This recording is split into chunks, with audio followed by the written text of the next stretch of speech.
For today's video, I would like to share sa video tutorial guys kung paano nga ba maiwasan natin yung pag-block ng mga Rocket SIM card natin guys with unlimited data. So here's guys pala, isa-share ko muna yung statistics ko which nakaubos ako guys ng 910.74 gig na data just using this Rocket SIM card.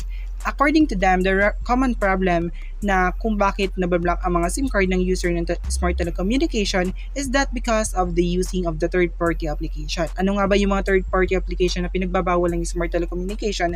And that is yung paggamit ng VPN or virtual private network.